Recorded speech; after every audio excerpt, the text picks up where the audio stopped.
บายดีพี่น้องป้องปายสู่ผู้สุคนมืดเพราะว่าจะเป็นอยู่ไฮอยู่นาเกี่ยวเข่าเกี่ยวน้ำเรียงก็แล้วแต่หันมาฟังหันขึ้นโทรศัพท์ของท่านเข้ามาใส่พี่ต้อมพุทธชันชาแนล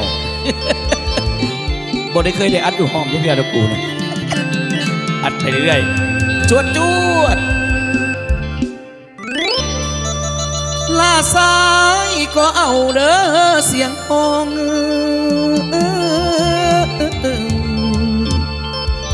เป็นทำน้องห้องบอกข่าวฝากให้แน่สาวๆขันแฟนเพลงทั่วหน้าน้องจงคอยฟังต้อมนี่เนาอยู่ยังเขตทินอุทุมพรใจอาวรนำแฟนเพลงให้เมตตาสวยเสียไว้เอากำไรคือเสียงงองเป็นทำน้องมาบอกข่าวฟังเอาเดิดน้องสาวสายสิเบาแจ้งอีนางน้องให้คอยฟังดอกเด้อนางเด้อนาง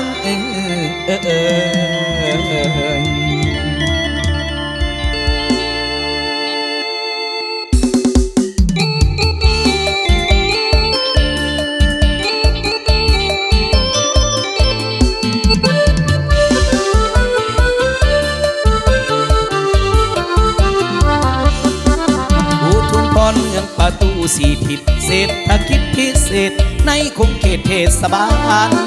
ใครได้เห็นคงสุขใจไฟฟันใครได้เห็นคงสุขใจไฟฟัน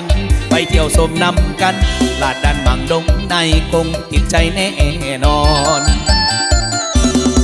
อ๋อละซอนสีมือคนดงทาสารกระพุ้งกาตาจนเหลือหาบเหลือคอนมีสื่อเสียงในเมืองอุทุมพรมีสื่อเสียงในเมืองอุทุมพรเพิ่นได้เขียนเป็นกรคือคำขวัญของเมืองปุ่มเฮืองสีวิไลกาวหน้า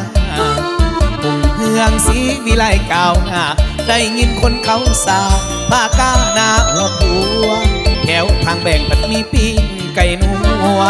แถวทางแบ่งมีปิ้งไก่นัวสีมือแม่ครัวแสบอีหลีคนงามมางามเดปูตุมพรสมสางมางามเดปูตุมพรสมสางเสิญท่านมาเยี่ยมทานเมืองบ้านพัฒนาลุงและป้ากันมาเบิ่งน้ำกันปูตุมพรของเขากำลังเจริญก้าว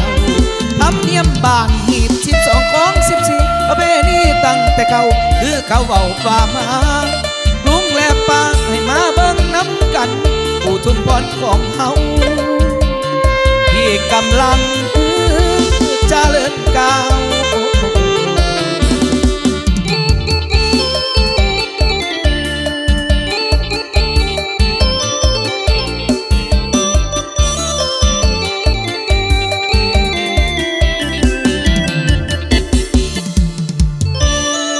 สบายดีพี่น้องมือสุขุมชนฝากติดตามฝากกดไลค์กดแชร์ผู้ใดติดตามขอให้ร่ำให้รวยเด้อ